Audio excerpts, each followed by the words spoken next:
I jammed Sailor album. I don't know if you did. Let's talk about it. Hey, let's talk about it. About it. Let's Let's talk talk about it. about it. How many times you listen to it?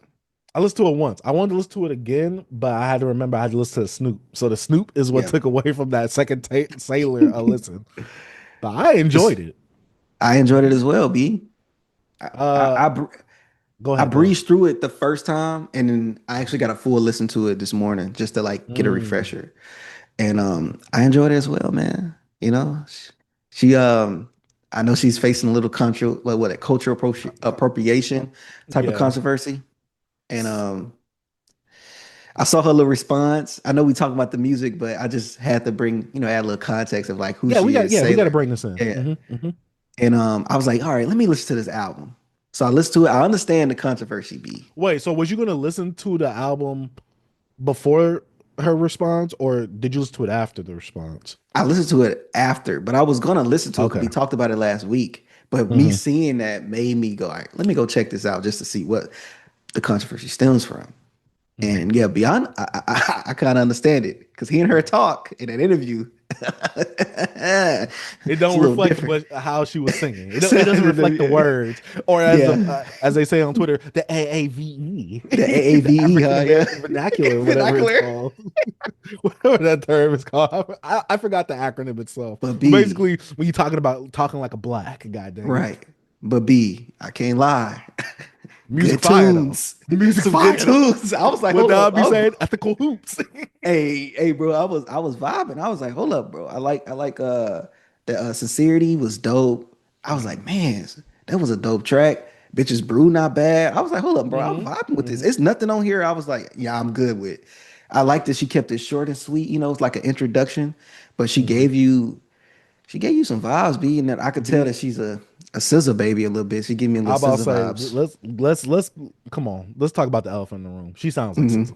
She sound like scissor Except B. to me, she sounds like a more clear SZA. Hmm. That's the thing. Cause I can scissor. hear what she's saying well. So I went to she has a Wikipedia and I didn't watch no interviews or nothing, but they said her influences was like it was a lot of people not named SZA though. I'm like The one you person she sounds like. I'm like the person you sound like the most that you grab most of your art from, like your Hmm. style. You didn't even list her as an influence. You probably could find it in an interview, but this was Wikipedia I was on, but like Hmm. come on, man. I'm like get out of here. Your Cause facts, you a SZA baby. facts. A SZA complete loved SZA those. baby. And check out the cover. SZA loved those bugs. Come on, SZA Hmm. had gave birth to her, bro. Come on, get out of here. Oh What my you think, B? god. What you think, B? Overall for me, the project is called From Florida's Finest, and to me, the one thing I liked about this project, right, is that Sailor doesn't take herself too seriously. So that was Hmm. the one thing where I was just like, all right, this feels jovial. It feels a bit young, but it feels like there's a lot of fun to be had with it. She's obviously using a lot of hip and young terms that we all like know and can understand right now. So I think this is definitely going to be a product of its time because later on, when these words ain't really being used, it might be harder for certain people to attach to it. It's kind of like on Mean Girls when they say the word fetch and they're like, dude, that's not going to catch on or whatever. That kind of reminds me of a lot of the vernacular she's using. I know she got a lot of flack for using the term Pookie in one of her songs for Pookie's Requiem. But overall, for me, I think, yeah, the only songs I didn't really like, and that's because they weren't songs, was the interludes itself. But I do like the fact that she has a lot of fun with this project. Vocally, she comes off a lot like SZA. She's never going to beat those allegations, sadly. But I think she makes enough of her personality be shown on here to where it's like, you're not a SZA. SZA comes off very it comes off a bit more serious, but also very delusional with SZA. This it comes off like fun delusional, like she's just like crazy in the head. And she accepts this and she puts it on wax, and I enjoy this right here. Not saying I don't enjoy SZA. SZA is come on, SZA.